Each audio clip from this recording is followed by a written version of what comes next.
Hello. आप सुन रहे हैं रेडियो मनपसंद तड़का लगा के और मैं हूं आपकी मनपसंद आरजे इन्फोमेनियक नेहा। आज का हमारे शो का टाइटल है खुल्लम खुल्ला बातें विद इन्फोमेनियक नेहा।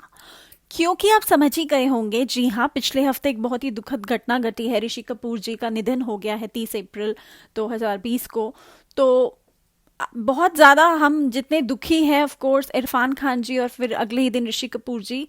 लेकिन मैं बोलना चाहती हूँ कि इस टाइम जब हम कोरोना से ऑलरेडी इतने सैडेंड हैं और इतने डिप्रेस्ड हैं, और जो हो गया है उसको कोई बदल नहीं सकता, लेकिन उन्होंने जितनी बढ़िया लाइफ जी है, जितनी उन्होंने अपनी लाइफ सेलिब्रेट की है, हमें उसके लिए उनका जो अच्छे मोमेंट्स हैं हमें वो याद करने चाहिए। और आज हम उन्हीं के बारे में बात करेंगे। कुछ बातें मैं आपसे शेयर करूंगी जो बहुत अच्छी हैं, जो शायद आपको पता भी होंगी, और कुछ बातें जो शायद आपको आज पता चलेंगी। तो चलिए चलते हैं उस जर्नी पे और उस जर्नी को सेलिब्रेट करेंगे। दुख की बातें नहीं करेंगे क्योंकि दुनिया में ऑलरेडी बहुत दुख है, उसको कम करना है, रेडियो को सुनना है, मन हल्का करना है और मन खुश करना है।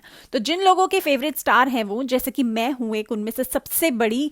मैं जब पैदा हुई थी तो मेरे पैदा होने के टाइम पे जो लोग फिल्म इंडस्ट्री में थे वो शाहरुख खान जी, आमिर खान जी थे, सलमान खान जी भी थे। लेकिन मुझे अट्रैक्ट किया ऋषि कपूर जी ने। उनका वो जो एक चॉकलेटी बॉय इमेज था, जो एक बहुत ही स्वीट सा फेस था, जो मैंने उनकी मूवीज देखी थी, जैसे कि मैंने उनकी मूवी देखी कर्ज, जैसे कि मैंने उनकी अलग अलग प्रेम रोग, ये सारी मूवीज देखी। वो इतने ज़्यादा स्मार्ट लग रहे थे कि मुझे उनको देख के वो फीलिंग आती थी कि यार हीरो ऐसे होने चाहिए। तो उन्होंने मुझे तो बहुत अट्रैक्ट किया and that was like he is my first heart throb. तो उनके जाने का ऑफ कोर्स मुझे बहुत दुख है, लेकिन मैं उनकी लाइफ को सेलिब्रेट करना चाहती हूँ और ये मेरे तरफ से उनके लिए ट्रिब्यूट होगा। तो चलते हैं फिर उस जर्नी पे। तो ऋषि कपूर जी का जो जन्म हुआ वो 4 सितंबर 1952 को हुआ। सो राज कपूर जी और कृष्णा कपूर जी के घर में एक नन्हा मुन्ना मेहमान आया जो कि बहुत चबी था और बहुत ही खुश मिजाज थे। फिर उन्होंने काफी अच्छे अच्छे काम किए जिनके बारे में अब मैं आपको बताऊंगी, सो स्टे ट्यून्ड। तो सबसे पहली बात तो ऋषि कपूर जी का निकनेम जो था वो चिंटू था, जो उन्हें उनके भाई रणधीर कपूर ने दिया था। इसकी कहानी मुझे लगता है शायद 100% लोगों को पता होगी, लेकिन मैं एक बार बता देती हूँ, शायद अगर किसी को नाम पता हो तो। कि एक पहेली है, छोटे से चिंटू मियाँ छोटी सी पूछ, जहां जहां जाए चिंटू मियाँ वहां वहां जाए पूछ। तो ये एक पहेली थी जिसका आंसर था सुई धागा। तो उसमें उन्हें चिंटू इतना पसंद आया नाम रणधीर कपूर जी को, ऋषि कपूर जी के लिए, कि वो नाम वही पड़ गया। हालांकि उन्हें वो नाम बिल्कुल पसंद नहीं था, उन्हें कोई भी निकनेम्स पसंद नहीं थे। और वो क्यों था ऐसा, ऐसा हम अपने आगे के शो में जानेंगे। इसी वजह से उन्होंने अपने बच्चों के नाम, जैसे कि रणबीर और रिधिमा, कि कोई निकनेम्स नहीं रखे, क्योंकि वो नहीं चाहते थे कि उनके घर में किसी का भी निकनेम हो जो उनके बच्चे आगे आए। और उसका रीजन मैं आपको बताऊंगी जल्द ही। बहुत से लोगों को लगता है कि ऋषि कपूर जी की जो पहली मूवी है वो मेरा नाम जोकर है, लेकिन ऐसा कुछ भी नहीं है। उनकी फर्स्ट मूवी थी श्री 420, जिसका एक बहुत फेमस गाना नरगिस जी और राज कपूर जी का बहुत फेमस सॉन्ग है, प्यार हुआ इकरार हुआ है। तो इस गाने में वो बच्चों का रोल निभाते हैं और वो स्क्रीन पे दिखते हैं। अब उनको बहुत प्रॉब्लम हो रही थी शूटिंग के टाइम पे, क्योंकि वो काफ़ी छोटे थे और उस टाइम बारिश का सीक्वेंस था, तो उसमें उनकी आंखें बार बार बंद हो जाती थी। जब 3-4 टेक्स के बाद भी शॉट ओके नहीं हुआ, तो नरगिस जी ने बोला कि उनके पास जाके बोला, अगर आप ढंग से शूटिंग करेंगे तो मैं आपको चॉकलेट दूंगी। और उसी की वजह से फाइनली उन्होंने अच्छे से नेक्स्ट टेक में 1 टेक में ओके कर दिया शॉट, क्योंकि उनको चॉकलेट मिलने वाली थी और फाइनली उन्हें चॉकलेट मिल गई। Isn't that amazing? Star kids को भी एक चॉकलेट के लिए कितना मजा आता था और कितने काम वो करते थे, ये सुन के मुझे बड़ा मजा आया। तो पेश है आपके लिए यही गाना। स्टार्टिंग करेंगे हम ऋषि कपूर जी के फादर्स के गाने से, जो कि बहुत फेमस है, प्यार हुआ इकरार हुआ है। तो सुनते हैं ये गाना, बने रहिए, कहीं मत जाइए, सुनते रहिए रेडियो मनपसंद 24 घंटे 7 दिन आपके साथ में और आपके हाथ में। और आप सुन रहे हैं खुल्लम खुल्ला इन्फोमेनियक नेहा की बातें। आप सुन रहे हैं रेडियो मनपसंद 24 घंटे 7 दिन, अब आपके हाथ में और आपके साथ में। और मैं हूं आपकी मनपसंद आरजे नेहा, इन खुल्लम खुल्ला इन्फोमेनियक नेहा की बातें। तो बच्चों का क्या है, बच्चे बहुत मन के सच्चे होते हैं, और ऋषि कपूर जी जब बच्चे थे तब वो उतने ही मन के सच्चे थे। तो उनको मुगले आजम के सेट पे लेके जाया गया। अब पृथ्वीराज कपूर जी की शूटिंग चल रही थी, वो वहाँ सेट पे गए और वहाँ जाके उनको इस चीज़ ने मेस्मराइज नहीं किया कि वो शूटिंग देख रहे हैं, वो भी इतने अच्छे सेट्स हैं और इतने अच्छे इतने अच्छे सेलिब्रिटीज़ उनके सामने हैं। उनको वहाँ पे एक डैगर, जी हाँ, एक छोटी छुरी जो होती है, जो कि वो पीओपी प्लास्टर ऑफ पेरिस के प्रॉप्स बनाते हैं, वो उन्हें दिखी और वो उसको देखकर इतने इम्प्रेस हुए कि पूरी शूटिंग में वो उसे ही देखते रहे। अब जो मूवी के डायरेक्टर थे, उनकी नज़र इस बात पे पड़ गई और वो उनके पास आए और उन्होंने उनसे पूछा, क्या तुम्हें ये छुरी चाहिए? तो ऋषि कपूर जी ने बोला, हाँ जी, अगर मुझे मिल सकती है तो मुझे ज़रूर चाहिए। तो उन्होंने शूटिंग ख़त्म होने के बाद उन्हें वो छुरी दी और वो छुरी वो अपने घर पे लेके आए और उन्होंने उसे अपने घर पे रखा और उनको पूरी शूटिंग देखने का जो मज़ा आया वो इस छुरी को हाथ में लेने के बाद और घर पे लाने के बाद ही आया। Isn't that amazing? ये छोटी छोटी चीजें सिर्फ हमारी जिंदगी में नहीं, स्टार किड्स की जिंदगी में भी होती है। अब बात करते हैं मेरा नाम जोकर के किरदार की और उनको वो कैसे मिला। तो राज कपूर जी ने एक मूवी बनाई मेरा नाम जोकर, जो कि पर्दे पे काफ़ी हिट नहीं हो पाई, लेकिन उन्होंने उस पर अपनी पूरी जीवन की पूंजी लगा दी थी। और वो डिनर टेबल पे बैठे थे, कृष्णा जी से बातें कर रहे थे और बच्चे डिनर कर रहे थे। तो उन्होंने बोला कि मैं ऐसे एक मूवी बनाने के बारे में सोच रहा हूँ और उसमें मैं अपने चाइल्ड आर्टिस्ट के तौर पे ऋषि को देखता हूँ, तो चिंटू को देखता हूँ, तुम क्या बोलती हो इस बारे में? तो कृष्णा जी ने बोला, अगर उसकी पढ़ाई इफेक्ट नहीं होती है तो आप उसको ले जा सकते हैं, वीकेंड्स पे वो घर पे रहेगा और वीकडेज में स्कूल के बाद वो आपके साथ जा सकता है। तो ये बात जब ऋषि जी को पता चली तो उन्होंने बहुत काम एंड क्वाइट अपना डिनर फिनिश किया और उसके बाद में खुद को एक्सक्यूज किया डिनर टेबल से। उसके बाद वो अपने रूम में गए, वहाँ जाके उन्होंने हैंड वॉश किया और टेबल पे बैठ गए बहुत एक्साइटमेंट में और कुछ लिखना शुरू कर दिया। जब थोड़ी देर बाद किसी ने पूछा और देखा कि वो क्या कर रहे थे, तो वो जाके बैठ के अपने ऑटोग्राफ की प्रैक्टिस कर रहे थे, क्योंकि उन दिनों ऑटोग्राफ्स लेना बहुत ज़्यादा कॉमन था, फैशन में था, सेलिब्रिटीज़ के ऑटोग्राफ्स लिए जाते थे, क्योंकि फ़ोन में कैमराज नहीं होते थे, तो पिक्चर्स तो सिर्फ जर्नलिस्ट्स को ही मिल पाती थी। तो लोग जो आपके बेहद बहुत फेवरेट सेलिब्रिटीज़ होते थे उनके ऑटोग्राफ्स लेते थे। तो वो जैसे ही उनको पता चला कि उनको ये रोल मिलने वाला है, उन्होंने सीधा ही ऑटोग्राफ लेने की प्रैक्टिस शुरू कर दी। And that is amazing. तो ऐसे उनके हाथ में वो रोल आया और उन्होंने उस रोल के लिए उन्हें बेस्ट चाइल्ड आर्टिस्ट का अवार्ड भी मिला। बहुत फेमस गाना। सुनते रहिए, लगे रहिए रेडियो मनपसंद 24/7 तड़का लगा के। मैं हूँ आपकी आरजे नेहा, इन खुल्लम खुल्ला इन्फोमेनियक नेहा की बातें। आप सुन रहे हैं रेडियो मनपसंद 24/7 तड़का लगा के और मैं हूँ आपकी मनपसंद आरजे नेहा, इन खुल्लम खुल्ला इन्फोमेनियक नेहा की बातें। तो उम्मीद है मुझे आपको गाना बहुत पसंद आया होगा, मुझे भी बहुत पसंद है। मेरे ही मनपसंद गाने आप सुनते हैं। अगर आपको अपने मनपसंद गाने सुनने हैं तो जल्दी से मुझे ईमेल कीजिए, मुझे फेसबुक पेज पे टैग कीजिए, मुझे मैसेज भेजिए, रिक्वेस्ट भेजिए गानों की, और मैं वही चलाऊंगी ताकि आपको मेरे मनपसंद गानों की टॉर्चर से मुक्ति मिल सके। तो आप लोग हमें हमारे फेसबुक पेज पे मैसेज कर सकते हैं, हमारी ऐप पे मैसेज कर सकते हैं और हमें ईमेल भी कर सकते हैं at tadka@radiomanpasand.com। अच्छा, अब ऋषि कपूर जी से किसी ने कभी एक बार पूछा कि क्या आप बचपन से एक एक्टर ही बनना चाहते थे या आपका ये कोई बैकअप प्लान था या ये कोई एक ऐसा आइडिया था जो क्लिक कर गया? तो उन्होंने बोला कि ये तो मैं नहीं कह पाऊंगा कि मैं एक्टर बनना चाहता था कि नहीं, लेकिन जब मैं रोता था तो मेरे बड़ों ने मुझे बताया है कि जब मैं रोता था या जब मैं बहुत खुश होता था तो मैं जाके शीशे के सामने खड़ा हो जाता था और जो मेरे रोते हुए एक्सप्रेशंस आते हैं या हंसते हुए एक्सप्रेशंस आते हैं उनको मैं बहुत नोटिस करता था और उन एक्सप्रेशंस पे मैं वर्कआउट करता था। तो मतलब बचपन से ही उनको इतना शौक था कि जो उनके एक्सप्रेशंस हैं वो परफेक्ट आने चाहिए। तो उनके वैसे भी खून में एक्टिंग थी तो ये तो होना ही था। फिर जब मेरा नाम जोकर जो थी वो पर्दे पे उतनी हिट फिल्म नहीं बन पाई तो उनके पिताजी ने ये अनाउंसमेंट किया और उन्होंने सोचा कि मैं ऋषि को ही लॉन्च करूँगा अब एक अच्छी फिल्म में और उसका नाम होगा बॉबी, जिसके लिए उन्हें एक फ्रेश फेस चाहिए था और वो फेस था डिम्पल कपाड़िया जी का।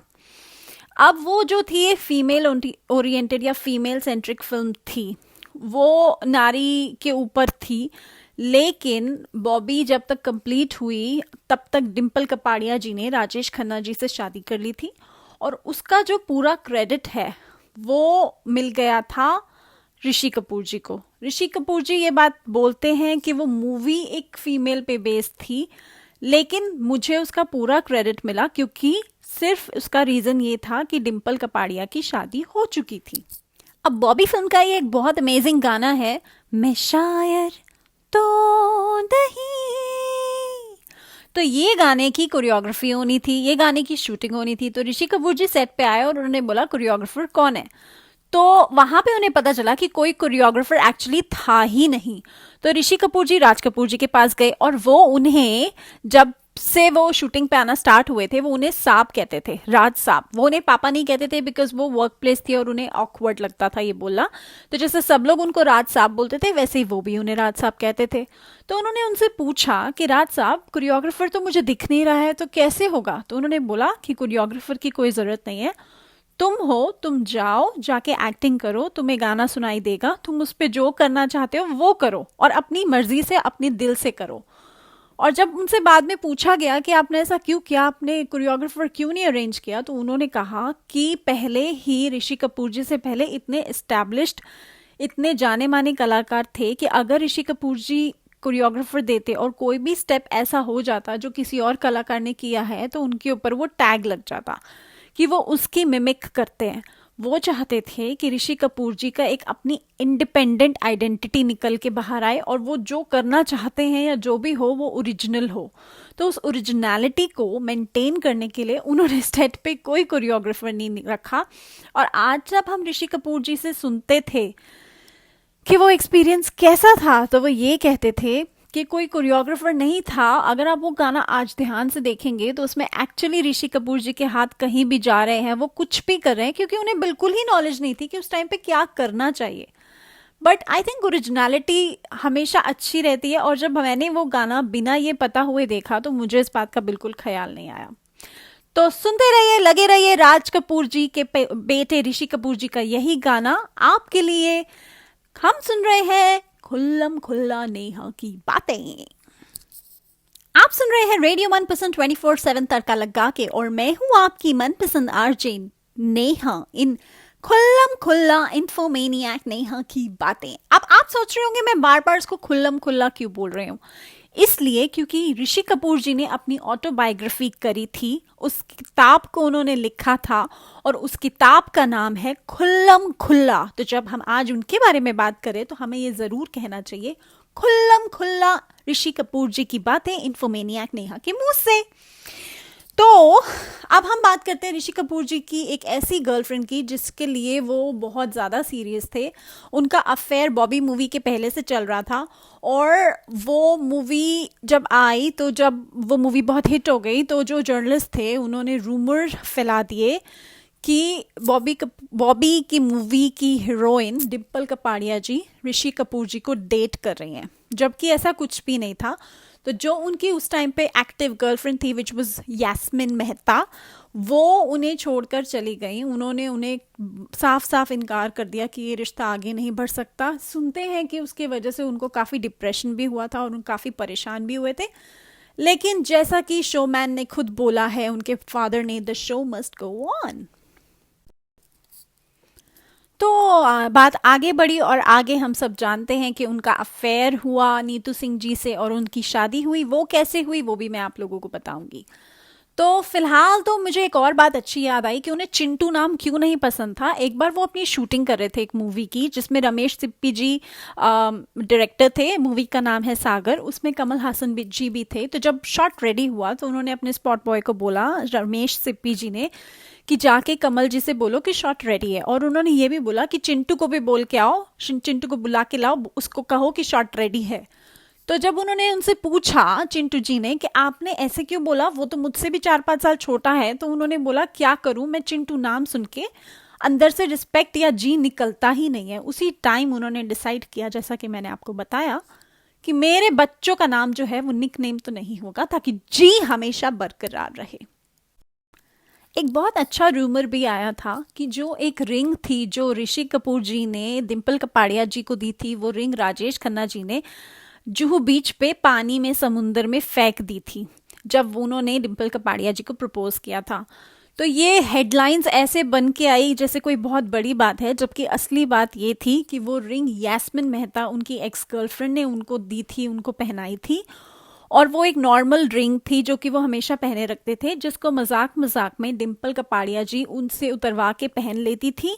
और एंड में जब मूवी की शूटिंग खत्म हुई और उसके बाद ये सब ये सब आरोप लगे कि वो डेट कर रहे हैं और उनका ब्रेकअप हुआ, तो फाइनली डिम्पल कपाड़िया जी ने रिंग खुद ही रख ली थी और ऋषि कपूर जी ने उस बात को ज़्यादा बॉदर नहीं किया। लेकिन वो उनको कभी डेट नहीं कर रहे थे, डिम्पल कपाड़िया जी को। तो जब वो रिंग उनके पास थी और जब राजेश खन्ना जी ने प्रपोज किया तो ऑब्वियसली उनको वो रिंग वहाँ होना अच्छा नहीं लगा और उन्होंने उस रिंग को लिया और पानी में फेंक दिया, क्योंकि वो बोले अब हमारी शादी हो रही है तो हमें इस रिंग का क्या करना है। सिर्फ इतनी सी स्टोरी थी जिसको इतना बड़ा बना दिया। मीडिया वाले कभी कभी ना राई का पहाड़ बना देते हैं, पर चलो छोड़ो, हमें क्या करना है, हमें तो न्यूज़ देने से मतलब है। तो सुनते हैं ऋषि कपूर जी का एक बहुत ही फेमस गाना आपके लिए। आप सुन रहे हैं रेडियो मनपसंद, आप 24 घंटे 7 दिन आपके साथ में और आपके हाथ में। और मैं प्रेजेंट कर रही हूँ खुल्लम खुल्ला इन्फोमेनियक नेहा की बातें। See you soon. स्वागत है आपका रेडियो मनपसंद 24/7 तड़का लगा के में, और आप सुन रहे हैं खुल्लम खुल्ला इन्फोमेनियक नेहा की बातें। तो ये उन्होंने अपनी किताब में भी बोला था ऋषि कपूर जी ने कि वो एक बहुत ही बड़ी मिजरी से गुजरे थे, जिसे कहते हैं डिप्रेशन। वो डिप्रेशन का शिकार हुए थे क्योंकि उनकी एक फिल्म थी जहरीला इंसान जो फ्लॉप हो गई थी। अब तब तक उनकी शादी भी हो चुकी थी। अब उनकी शादी इतनी जल्दी कैसे हुई, क्योंकि उनका अफेयर स्टार्ट हुआ था नीतू सिंह जी से इसी मूवी के दौरान, जहरीला इंसान के दौरान। और फिर उनके फादर राज कपूर जी ने बोला कि अगर तुम लोगों में प्यार है तो शादी कर लो, तो उसके लिए देर करने की कोई ज़रूरत नहीं है। और उन्होंने शादी कर ली, लेकिन मूवी रिलीज़ हुई और फिर फ्लॉप हो गई। तो जब मूवी फ्लॉप हो गई तो उसकी दो वजह मान रहे थे।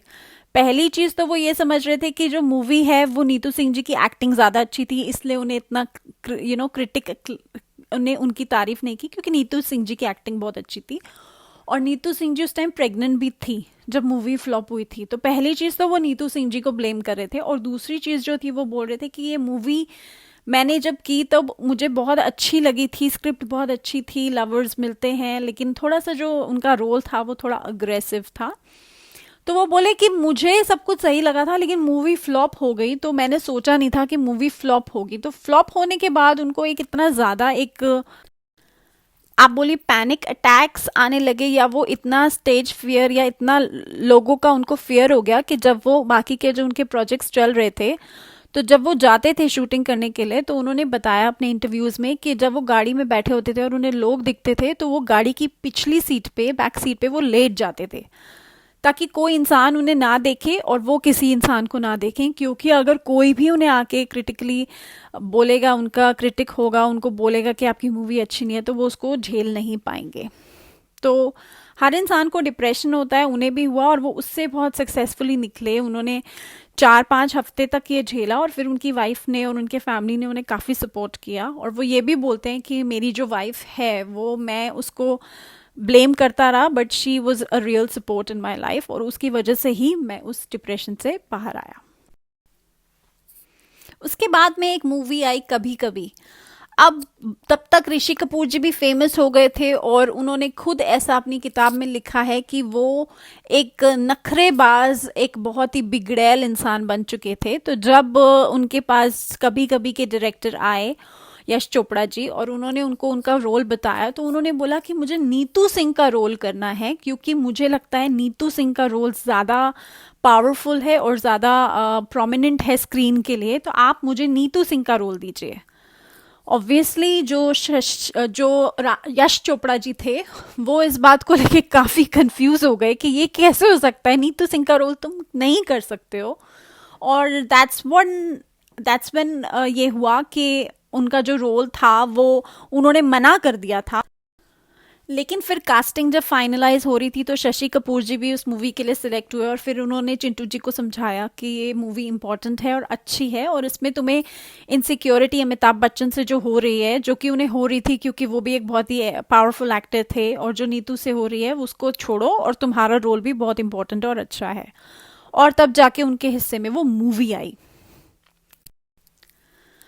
ऋषि जी ने कहीं ना कहीं अपनी किताब में ये भी बोला है कि वो मेल शॉविनिस्टिक थे नीतू जी को लेकर। तो उन्होंने ये ज़रूर बोला कि जब उनकी शादी हुई तो उन्होंने नीतू जी से कभी ये नहीं बोला कि तुम काम करना छोड़ दो, लेकिन जब नीतू जी ने ये डिसीजन लिया कि वो काम करना छोड़ देंगी तो वो उन्हें कन्विंस भी कर सकते थे कि नहीं, तुम्हें काम करना चाहिए, तुम एक बहुत ही अच्छी एक्ट्रेस हो, तुम्हारा पर्दे पे इतना नाम है और तुम अपने करियर के पीक पे हो, तो तुम्हें काम छोड़ना नहीं चाहिए। लेकिन वो बोले हाँ, मेरी मेल ईगो थी और वो सेटिस्फाई हो रही थी ये सोच के कि अगर मेरी वाइफ काम नहीं करेगी, वो घर पे बैठेगी, तो मैंने जब उसने मना किया तो मैंने वही ठीक समझा कि ये सही हो रहा है और मैंने इसीलिए उसको कन्विंस करने की कोशिश नहीं की। मैं गलत था, आज मुझे यकीन है कि मैं गलत था और मैं इस बात के लिए ही कम से कम अच्छा फील कर रहा हूँ कि मैं मान पा रहा हूँ कि मैं उस टाइम गलत था और मुझे ये नहीं करना चाहिए था। लेकिन rest is history. Neetu Singh ji ने कभी काम नहीं किया और फिर दोनों ने कम बैक किया 2 दूनी 4 में, जिसके बारे में आगे बात करेंगे। लेकिन इस गाने के बाद, जिसका नाम है खुल्लम खुल्ला प्यार करेंगे, आप सुन रहे हैं रेडियो मनपसंद 24/7 तड़का। आप सुन रहे हैं रेडियो मनपसंद 24/7 तड़का लगा के, और मैं हूं आपकी दोस्त और होस्ट खुल्लम खुल्ला इन्फोमेनियक नेहा, इन नेहा की बातों में। तो उम्मीद है आपको गाना पसंद आया होगा। मेरी पसंद के गाने पसंद करने की आदत डाल लीजिए, वरना अपने गाने भेजने की आदत डाल लीजिए। हाँ, तो हम बात कर रहे थे 2 दूनी 4 मूवी की। तो 2 दूनी 4 में ऋषि जी और नीतू जी ने कम बैक किया। दोनों काफ़ी नर्वस थे एक दूसरे के साथ काम करने के लिए, और एक बहुत ही फ़नी किस्सा उन्होंने शेयर किया ऑडियंस से। जब उनसे एक इंटरव्यू में पूछा गया तो उन्होंने बोला, जब नीतू ने कम बैक किया और 2-3 दिन गुजर गए, उससे डायलॉग्स याद ही नहीं हो रहे थे, तो ऋषि जी ने उनसे पूछा कि तुमको नीतू डायलॉग ही याद नहीं हो रहे हैं, क्या चक्कर है, तुम क्यों नहीं कर पा रही हो, मुझे लग रहा है तुमसे नहीं होगा। तो नीतू जी ने गुस्से में आके बोला, just shut up, I haven't got my glasses and I am not able to see even a single thing. जिसका मतलब है कि तुम चुप रहो, मेरे पास मेरा चश्मा नहीं है, मैं पढ़ नहीं पा रही हूँ ढंग से, और क्योंकि मैं सब कुछ पढ़ नहीं पा रही हूँ इसलिए मैं सब कुछ याद नहीं कर पा रही हूँ। तो ऋषि जी ने उनसे कहा, तो इसमें शर्माने की कौन सी बात है, हम सबकी उम्र होती है, तुम्हारी भी हो गई है, अगर तुम क्रू के सामने चश्मा निकाल के अपनी स्क्रिप्ट पढ़ लोगी तो उसमें कोई फर्क नहीं पड़ेगा। And that's when she took out her glasses और उन्होंने स्क्रिप्ट पढ़ी, and that from that day उनके शॉट्स और टेक्स और उनके जो डायलॉग्स की रिकंसिलिएशन जो वो याद करती थी वो बहुत जल्दी जल्दी होने लगा। अब नीतू सिंह जी से एक बार पूछा गया कि ऋषि कपूर जी इतनी स्मार्ट और इतनी ब्यूटीफुल हीरोइनों के साथ काम करते हैं, हीरोइंस के साथ में उनका उठना बैठना रहता है, तो क्या आप कभी इनसिक्योर नहीं होती? तो उन्होंने बोला कि अपने ही हस्बैंड को कन्फेस किया कि मैं कभी इनसिक्योर नहीं हुई, एक्सेप्ट जब डिम्पल कपाड़िया ने कम बैक किया था सागर में, तब मुझे काफ़ी इनसिक्योरिटी हुई थी। पर ऋषि कपूर जी ने बोला कि तब तक मैं भी 2 बच्चों का बाप बन चुका था और वो भी 2 बच्चों की माँ बन चुकी थी, और हम लोग सिर्फ एक अच्छे दोस्त के अलावा कुछ नहीं थे, और हमारे बीच में कभी कोई और रिश्ता नहीं रहा। भाई कुछ भी कहो, उन्होंने जो भी मूवीज़ करी डिम्पल कपाड़िया जी के साथ, चाहे वो बॉबी हो या फिर सागर, उनके गाने बहुत अमेजिंग होते थे। लेकिन आपको पता है ऋषि जी को अपने कोई भी गाने पसंद नहीं थे। जब उनसे एक इंटरव्यू में पूछा गया कि आपके गाने इतने फेमस हैं, तो उन्होंने बोला कि हाँ, मुझे नहीं पता कैसे फेमस है, क्योंकि मैं कभी कोई भी गाना अपना पसंद नहीं करता हूँ। लेकिन वो एक बात में बहुत बिलीव करते थे। उनसे पूछा गया, आप बहुत अच्छा गाते होंगे, तो उन्होंने बोला, मुझे तो गाने का कुछ नहीं आता है, ना मैं कुछ बजाता हूँ और ना ही मैं कुछ गाता हूँ।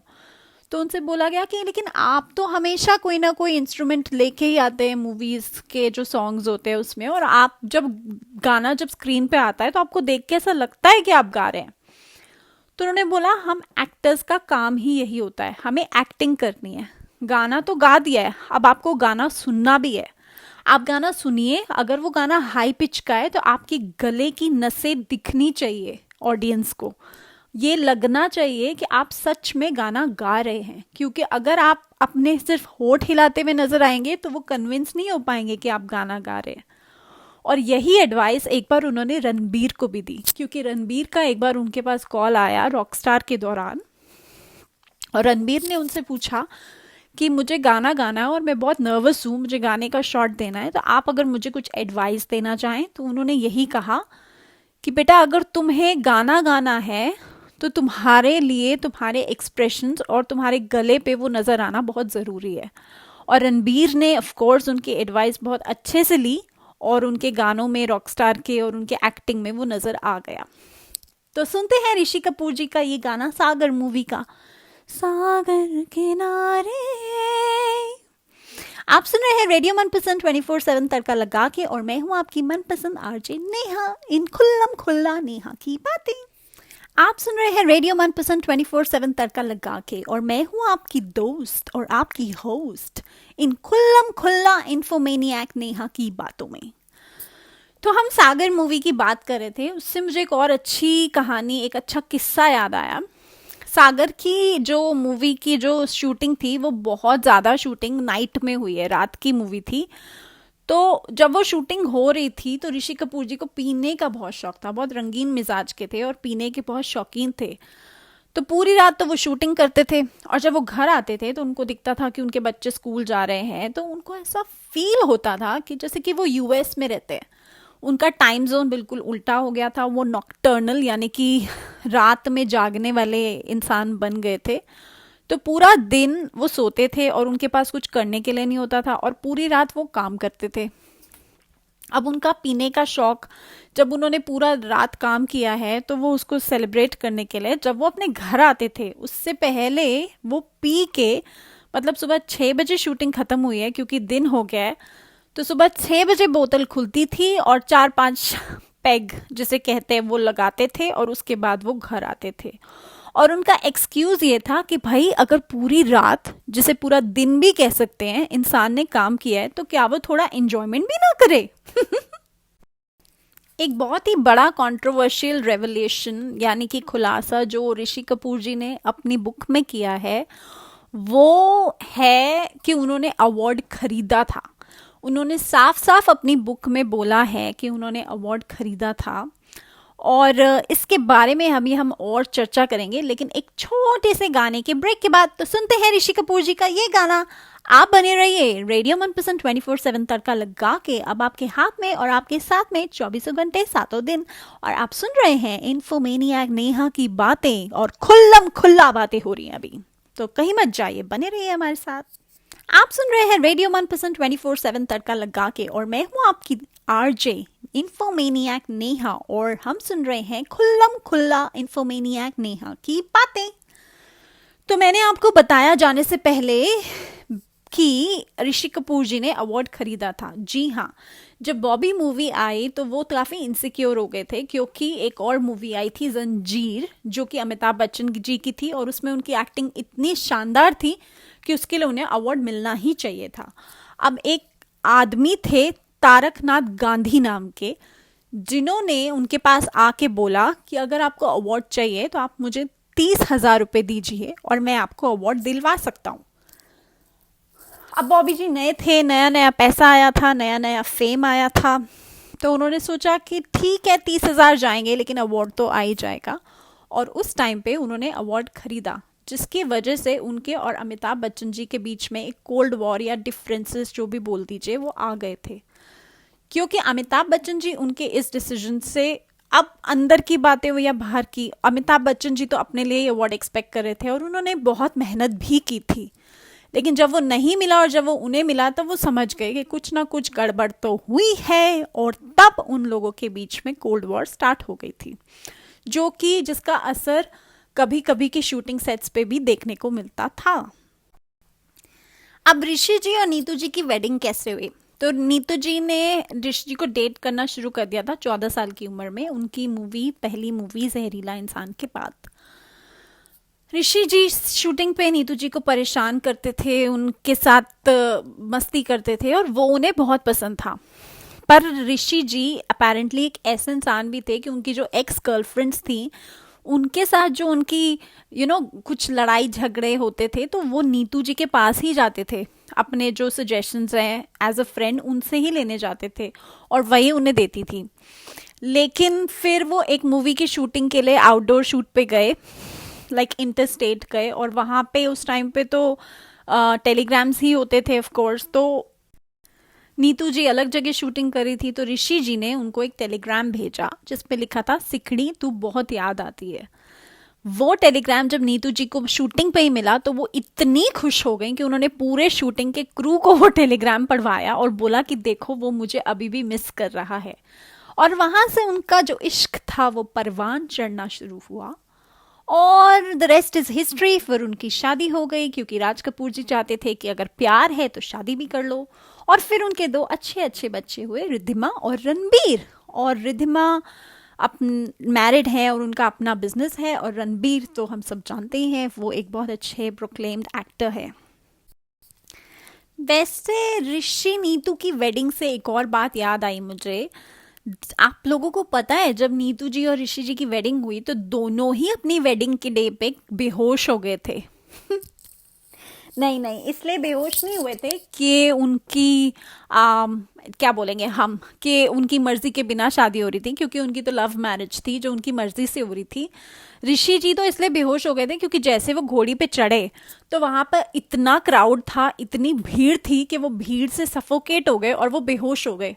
और नीतू जी भी बेहोश हो गई। वो इसलिए बेहोश हो गई क्योंकि उनकी जो शादी का लहंगा था वो इतना हैवी था कि उनसे उस लहंगे का जो वेट था वो बर्दाश्त नहीं हुआ, तो वो भी बेहोश हो गई। देखिए, शादी के साइड इफेक्ट्स भी होते हैं और उनके तो शादी के दिन से ही स्टार्ट हो गए थे। तो क्योंकि हम अभी शादी की बातें कर रहे थे तो ऋषि जी और नीतू जी का ये गाना सुनते हैं, एक बहुत अच्छा, एक मैं और एक तू। सुनते रहिए, लगे रहिए, रेडियो मनपसंद 24 घंटे 7 दिन आपके साथ में और आपके हाथ में। और मैं हूँ आपकी मनपसंद आरजे नेहा। आप सुन रहे हैं रेडियो मनपसंद 24/7 तड़का लगा के, और स्वागत है आपका मेरे शो में जिसका नाम है खुल्लम खुल्ला इन्फोमेनियक नेहा की बातें। तो हम बात कर रहे हैं ऋषि कपूर जी की, हम उन्हें ट्रिब्यूट दे रहे हैं, मैं उन्हें ट्रिब्यूट दे रही हूँ रेडियो मनपसंद के बिहाफ में और अपने स्टाइल में। तो ऋषि कपूर जी ने फिर फाइनली कम बैक भी किया और उनकी काफ़ी अच्छी अच्छी मूवीज़ आई। तो स्टार्ट करते हैं उनकी एक मूवी अग्निपथ से, जिसका रोल काफ़ी फेमस हुआ। रॉफ लाला का जो उन्होंने रोल किया वो उसके लिए बिल्कुल भी रेडी नहीं थे। उन्होंने बोला, यार देखो मेरी इमेज चॉकलेट बॉय की थी, मैंने लड़कियों को जर्सी पहन के आउटडोर शूट्स पे मैंने उनको रोमांस किया है, मैं ये वाला रोल मुझे तो नहीं लगता कि मैं कर सकता हूँ, और तुमने मेरे दिमाग में मुझे कैरेक्टराइज करके ये रोल सोचा कैसे। तो उनके लिए काफ़ी चैलेंजिंग था और उन्होंने बोला, तुम इतनी एपिक मूवी को रिक्रिएट कर रहे हो अग्निपथ को, और तुमने उसमें मेरा रोल भी सोचा, क्योंकि अगर किसी को पता है, जो कि आप लोगों को ऑफ कोर्स पता होगा, कि जो असली अग्निपथ मूवी थी उसमें ये कैरेक्टर नहीं था, ये कैरेक्टर क्रिएट किया गया था ऋषि कपूर जी को ही दिमाग में रख के। तो उन्होंने बोला, जो डायरेक्टर थे, कि देखिए आपके बारे में सोच के ही ये क्रिएट किया है कैरेक्टर को और आप दिमाग में है। तो उन्होंने बोला कि मुझे खुद पे कॉन्फिडेंस नहीं है, क्योंकि मुझे लगता है मैं शायद जस्टिस ना कर पाऊँ रोल से, और वो चाहते थे कि इतनी अच्छी मूवी उनके वजह से खराब ना हो। तो उन्होंने स्पेशली स्क्रीन टेस्ट दिया और उन्होंने उसमें वो एक्सपेरिमेंट्स कर रहे थे, तो उन्होंने काजल लगाया और जब उन्होंने वो डायलॉग्स बोले, डायलॉग डिलीवरी की, तब उनको खुद पे थोड़ा यकीन हुआ कि हाँ मैं ये कर सकता हूँ। और आज मुझे मौका मिल रहा है वर्सेटाइल कैरेक्टर्स निभाने का, अलग अलग भिन्न भिन्न प्रकार के किरदार प्ले करने का पर्दे पे, तो क्यों नहीं करूँगा मैं। तब ये उन्होंने प्ले किया और फिर उसके बाद तो काफ़ी काफ़ी काफ़ी हिट हुआ ये कैरेक्टर। ऐसे ही एक कैरेक्टर थे कपूर एंड सन्स में, जिसमें उन्हें बहुत ज़्यादा ही एजेड दिखाया गया है। तो उनका जो मेकअप होता था उसी को 4-5 घंटे लग जाते थे होने के लिए। तो जब तक वो आते थे शूटिंग के लिए तब तक वो ऑलरेडी बहुत एग्जॉस्टेड होते थे। और फिर उनका जो एक मेजर कंसर्न था, जिसकी वजह से उनकी डायरेक्टर से काफ़ी लड़ाइयाँ भी हुई हैं, वो ये था कि भाई मैं चाहता हूँ कि अगर मेरी शूटिंग हो रही है तो तुम मुझे एंगल बताओ कि तुम कैमरे पे मेरा कौन सा एंगल ले रहे हो, ताकि मैं उस एंगल को ब्रशन अप करके मैं वहाँ सबसे ज़्यादा एक्सप्रेशंस दूँ। तो डायरेक्टर ने बोला, देखिए अब पहले की तरह काम नहीं होता है, अब आपको 360 डिग्री से कैप्चर किया जाता है और वो एडिटिंग वाले डिसाइड करते हैं कि कौन सा एंगल रखना है। तो आपको अपनी नेचुरल एक्टिंग करनी है, वो खुद देखेंगे कि कौन सा एंगल सबसे अच्छा लग रहा है और वही रखा जाएगा।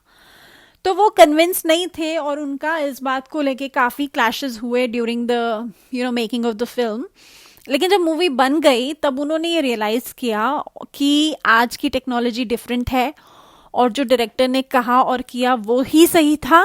तब वो डायरेक्टर के पास गए और उन्होंने अपोलोजाइज़ किया कि भाई तुम सही थे और मैं गलत था, और ये इस तरीके से जो हमने किया है ये ज़्यादा सही लग रहा है। तो अब गाना का ब्रेक लेने का वक्त आ गया है, तो सुनिए ऋषि कपूर जी का ये अमेजिंग गाना, हो होगा तुमसे प्यारा कौन हमको तो तुमसे है एक काची। सुनते रहिए, लगे रहिए रेडियो 1% 24/7 आपके साथ में और आपके हाथ में अब 24 घंटे और 7 दिन। और आप सुन रहे हैं खुल्लम खुल्ला इन्फोमेनियक नेहा की बातें। आप सुन रहे हैं रेडियो 1% 24/7 तड़का लगा के, और मैं हूं आपकी आरजे इन्फोमेनियक नेहा, इन खुल्लम खुल्ला नेहा की बातें। तो हम ऋषि कपूर जी की बातें कर रहे हैं। ऋषि कपूर जी काफ़ी एरोगेंट हैं, ये उन्होंने खुद माना है कि मैं बहुत एरोगेंट हूँ। जब उनसे एक इंटरव्यू के दौरान पूछा गया कि आप बहुत ज़्यादा एरोगेंट हैं, आप इसके बारे में क्या कहना चाहते हो, तो उन्होंने बहुत ही विनम्रता से बोला, देखिए एरोगेंट तो मैं हूँ और ये मेरे कैरेक्टर का एक ट्रेट है, ये मेरा नेचर है। मैं सब कुछ बदल सकता हूँ, अपने कपड़े बदल सकता हूँ, मैं अपने नेचर को कैसे बदलूँ? तो मैं बचपन से हूँ और मैं ऐसा ही हूँ और मैं इसको बदल नहीं सकता। तो मुझे लगता है ये भी एक्सेप्ट करने के लिए बहुत ज़्यादा गट्स चाहिए कि भाई मैं हूँ, मैं ऐसा ही हूँ और मैं ऐसा ही रहूँगा और मैं इसके बारे में कुछ नहीं कर सकता, तो तुम प्लीज़ मुझे ऐसे ही अपना लो। ये भी मुश्किल है ना गाइस। जैसे मुझे से एक बहुत ही अच्छा किस्सा याद आ रहा है, जब ऋषि कपूर जी और नीतू सिंह जी रणबीर कपूर की फर्स्ट मूवी के सेट पे गए, सावरिया के सेट पे, तो संजय लीला भंसाली जी ने ब्लू सेट बनाया था। तो वहाँ पे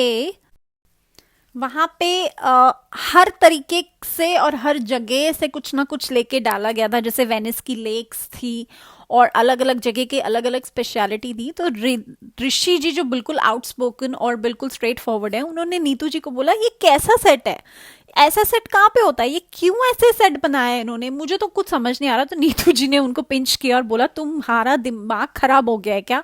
जो भी तुम्हारे दिल में है अपने दिल में ही रखो, उसको बाहर मत लाओ, क्योंकि लोगों को नहीं समझने की जरूरत है कि तुम क्या सोचते हो। तुम बस यहाँ पे शूटिंग देखो, एंजॉय करो और चलो यहाँ से। I think Neetu ji is a perfect partner for him, because Neetu ji pacified और बहुत फुल ऑफ पेशेंस और बहुत लाइवली हैं, और वेर एज ऋषि जी एकदम ऑपोजिट हैं, एंड ऑपोजिट ऑलवेज अट्रैक्ट। तो जब ऋषि जी की बहुत सारी बातें नीतू जी मानती थी और ऋषि जी नीतू जी की काफ़ी बातें मानते थे और काफ़ी डिसोबे भी करते थे, जिसमें से एक बहुत बड़ी चीज़ है ट्विटर। नीतू जी कह के हार गई कि ट्विटर मत करो, लेकिन ऋषि जी को जब चस्का लगा तो उन्होंने छोड़ा ही नहीं। और इसके लिए उन्होंने ब्लेम किया अनुष्का शर्मा को, क्योंकि उनकी एक मूवी आई थी अनुष्का शर्मा के साथ, पटियाला हाउस, जिसमें अक्षय कुमार भी थे, और उस टाइम पे अनुष्का ने उनको एनरोल कर दिया ट्विटर पे, और उन्होंने बोला बहुत अच्छा है। फिर थोड़े टाइम बाद अभिषेक बच्चन भी मिले और उन्होंने कहा, why don't you go on that channel, वो बहुत बढ़िया एक प्लेटफॉर्म है अपने फैंस से बात करने के लिए। और तब से उन्हें ऐसा चस्का लगा कि उन्होंने अपने जाने से पहले तक उसको नहीं छोड़ा। अब मैंने आपकी अदालत का एक शो देखा था जिसमें ऋषि जी आए थे। उसमें उन्होंने उनसे पूछा, रजत कपूर जी ने, उन्होंने पूछा कि सर आप मोदी जी के बहुत बड़े फैन हैं, आपने मोदी जी का जो लंदन का भाषण था उसको ट्वीट किया। अब अभी अगर रिसेंटली देखा जाए, ये उनके शो में तो नहीं था, लेकिन अभी भी जब उन्होंने दिए जलवाए थे और बजवाई थी थालियां, तो भी ऋषि जी करते हुए नजर आए, उनका वीडियो भी है। तो वो काफ़ी बड़े फ़ैन थे। तो उन्होंने बोला, आपने स्मृति ईरानी का भी जो एक अच्छा सा मैसेज था जो उन्होंने पार्लियामेंट में दिया, आपने उसको भी अपलोड किया, उसको भी रीट्वीट किया, तो आप क्या उस पार्टी से आपको कुछ लेना देना है? तो उन्होंने बोला, मुझे पार्टी में कोई इंटरेस्ट नहीं है, ना मुझे किसी चीज़ का क्रेडिट लेने में इंटरेस्ट है, मुझे उनकी बात अच्छी लगी, मुझे वो जो मोदी जी जो बोलते हैं वो अच्छा लगता है। अब इम्पॉर्टेंट बात ये है कि जो वो बोलते हैं वो करके भी दिखाएं, तो असली बात है। फिर उनसे पूछा गया, तो सर आप राहुल गांधी के ट्वीट्स को रीट्वीट क्यों नहीं करते, आपको वो भी करना चाहिए? तो उनका जवाब जो था वो बहुत ही इंटरेस्टिंग था, और वो ये था कि उन्होंने ऐसा कोई काम नहीं किया है जो मैं उसे रीट्वीट या ट्वीट करूं। Isn't that amazing? इतना ब्लंट इंसान और इतना साफ दिल का इंसान जो कि इतना बोल दे, ये ऐसे भी लोग बहुत मुश्किल से मिलते हैं। क्योंकि आजकल की जो हमारी दुनिया है उसमें हम इतना मैन्युपुलेट करते हैं बातों को कि असली बात शायद कहीं खो जाती है। लेकिन ऋषि जी एक वो इंसान थे जिन्होंने असली बातों का इतना भंडार प्रकट किया है कि उनकी बीवी ने कहा थोड़ा तो नकली भी बन जाओ। तो सुनते हैं ये गाना ऋषि जी का और जल्दी मिलते हैं। सुनते रहिए रेडियो मनपसंद 24 घंटे 7 दिन अब आपके हाथ में और आपके साथ में। और मैं हूँ आपकी मनपसंद आरजी नेहा, इन खुल्लम खुल्ला इन्फोमेनियक नेहा की बातों में। आप सुन रहे हैं रेडियो मनपसंद 24/7 तड़का लगा के, और मैं हूँ आपकी दोस्त इन्फोमेनियक नेहा, इन खुल्लम खुल्ला नेहा की बातें। तो हम ऋषि कपूर जी के बारे में बात कर रहे हैं। वही ऋषि कपूर जी जिनको बॉबी के टाइम मेरा नाम जोकर के टाइम पे इतना एक्साइटमेंट हुआ था ऑटोग्राफ्स देने का कि उन्होंने प्रैक्टिस शुरू कर दी थी। उनको एक्चुअली ऑटोग्राफ्स देने पसंद नहीं थे। जब उनका करियर पीक पे पहुंचा तो उनको ऑटोग्राफ देना बिल्कुल पसंद नहीं आया। उसके भी वैलिड रीजन है। उनसे जब पूछा गया आपको बिल्कुल पसंद नहीं है, तो उन्होंने बोला देखिए यहाँ पे हमारे यहाँ पे लोग डिसेंटली बिहेव नहीं करते हैं, वो चढ़ते रहेंगे आपके ऊपर और इतना हल्ला मचा देते हैं। अगर उस विसिनिटी से कोई नॉन सेलिब्रिटी भी जा रहा हो तो जो फैंस होते हैं उनकी वजह से जो फैंस नहीं होते उनको भी काफ़ी तकलीफ़ों का सामना करना पड़ता है। वो बोले मैं अब्रॉड गया, वहाँ पर राज कपूर जी के साथ वो गए, बोले उनके फैंस भी थे और जो उनके यहाँ पे ओवरसीज एक्टर्स जो उनसे मिलने आए थे उनके फैंस भी थे। तो बोले वो इतना सिविलाइज था, वो एक एक करके आ रहे थे, उनके साथ फोटो भी खिंचा रहे थे, लेकिन बहुत पेशेंस थी और उनकी वजह से वो मेन रोड थी और रोड का ट्रैफिक अफेक्ट नहीं हो रहा था। तो बोले मैं वो एक चीज़ एक्सपेक्ट करता हूँ यहाँ के लोगों से भी, पता नहीं वो होगी कि नहीं होगी, लेकिन जब तक नहीं होगी तब तक मैं ऑटोग्राफ्स तो नहीं दूंगा। ये उनका सीधा आंसर था। कंट्रोवर्शियल बातों से तो मुझे लगता है ऋषि कपूर जी का ना बहुत गहरा रिश्ता था, क्योंकि एक बार उन्होंने ट्वीट किया कि जो राधे माँ है अगर वो चश्मा ना लगाए, मतलब अगर वो चश्मा ना पहने तो राधे माँ बगैर चश्मों के बप्पी लहरी लगेंगी। Isn't that funny? और वो खुद भी हंसने लग गए जब उनसे पूछा गया। तो उन्होंने जवाब दिया देखिए वो इतने जेवर पहनती हैं और उनके अलग अलग ढंग हैं और उनके अलग अलग तरीके हैं उनके भक्तों के, तो लोग उनको मान रहे हैं, उनकी बात सुन रहे हैं क्योंकि वो बहुत इन्फ्लुएंशियल पर्सनालिटी हैं।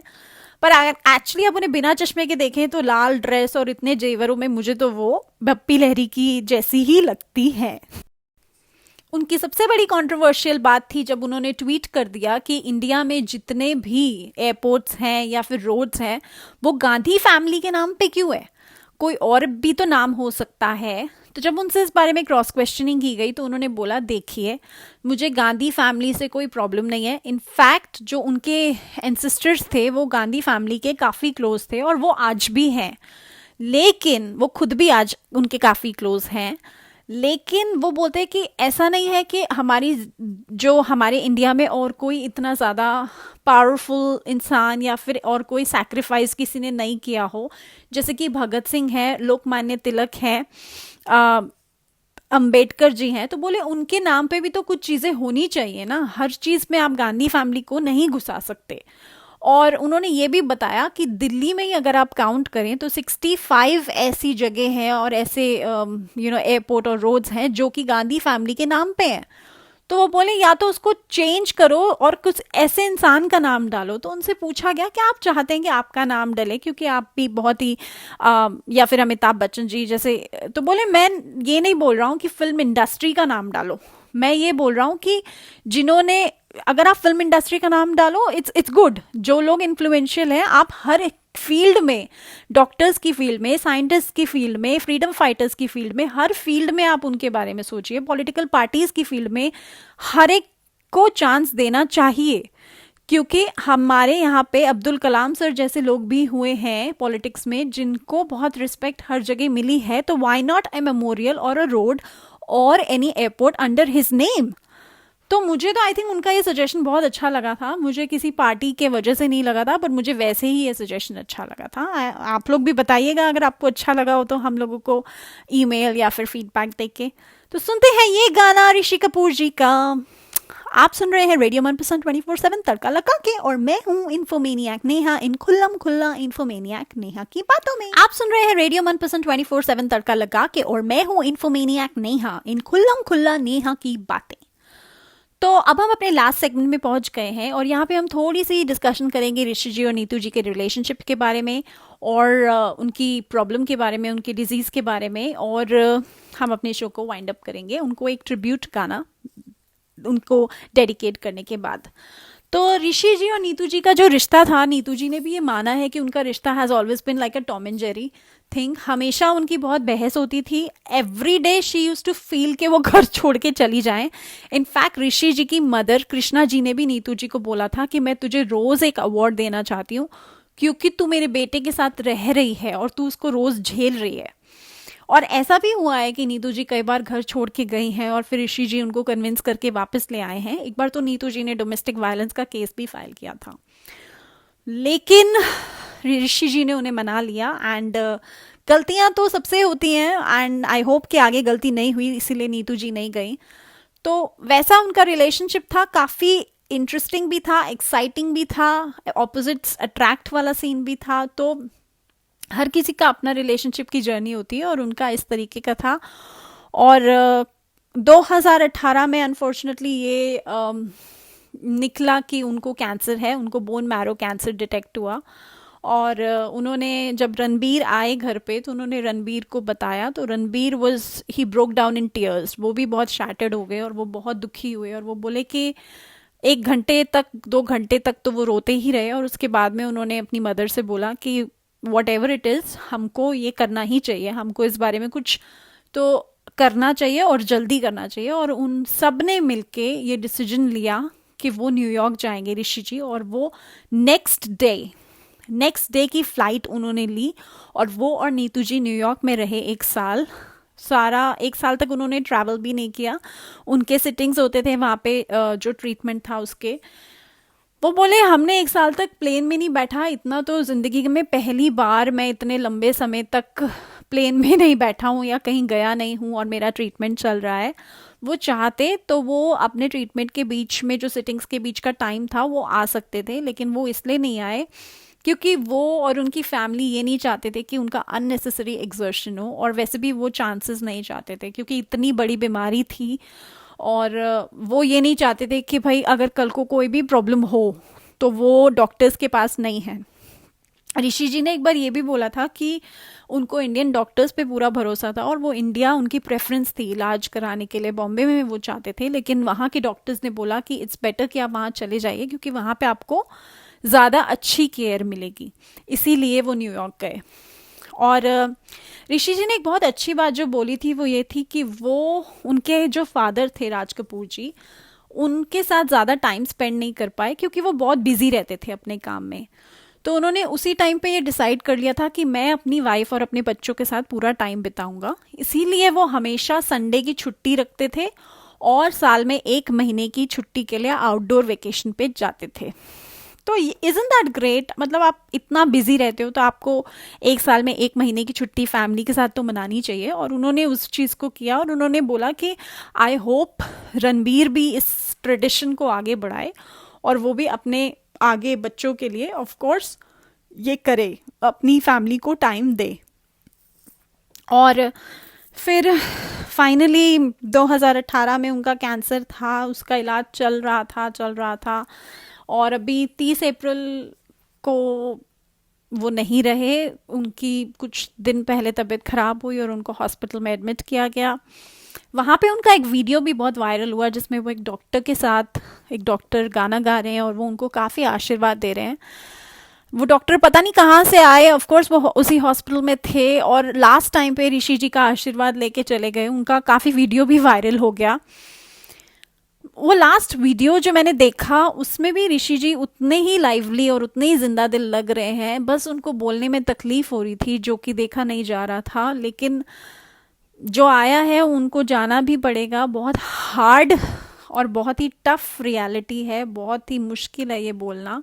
और हम लोगों के रेडियो मनपसंद के और हमारे मेरे ऑब्वियसली हम लोगों की पूरी जो फीलिंग्स हैं, जो हमारे कंडोलेंसेस हैं, वो कपूर फैमिली के साथ हैं। एंड आई होप कि वो जल्दी इस दुख से, ये तो है लेकिन वो इस दुख से बाहर आने की कोशिश करें और जल्दी ही भगवान उनको इतनी शक्ति दे कि वो इस दुख से बाहर आ सकें। It is a very big loss, a deep loss, जिसको कभी पूरा नहीं किया जा सकता। उनकी कमी को उनकी फैमिली के लिए ही नहीं, हम लोगों के लिए भी कभी पूरा नहीं किया जा सकता। लेकिन the show must go on. किसी बहुत समझदार इंसान ने, उन्हीं के पिताजी ने बोला है the show must go on. तो आई जस्ट होप कि उनकी फैमिली को इतनी स्ट्रेंथ दे कि वो उनकी यादों के साथ अच्छे से रहें और अपना जो भी अपना मूड है अब आगे जाके धीरे धीरे they come at peace with this fact कि वो अब नहीं है। तो आई होप आपको आज का ये प्रोग्राम पसंद आया होगा। मैंने बहुत रिसर्च करके कहीं कहीं से ये इन्फॉर्मेशन जुगाड़ी है, तो मुझे लगता है दिल्ली का वर्ड था ये जुगाड़ी मतलब निकाली है। तो मुझे लगता है आपको अच्छा लगा होगा सुनने में। प्लीज tadka@manpasand.com पे हमको ईमेल कीजिए और हमको बताइए आपको शो कैसा लगा, या फिर रेडियो मनपसंद के पेज पे जाइए और हमको फेसबुक पे पेज पे या ऐप पे हमें बताइए कि आपको शो कैसा लगा, और हम आपके पसंद के गाने भी प्ले करेंगे अगर आप बताएंगे तो। Thank you so much guys, have a lovely day, enjoy the rest of your day and your morning, take care. चलती हूँ, दुआओं में याद रखिएगा, और आपको जाते जाते मैं ये ऋषि जी का एक ट्रिब्यूट सॉन्ग सुना के जाऊंगी। Thank you, bye bye. आप सुन रहे थे खुल्लम खुल्ला इन्फोमेनियक नेहा की बातें।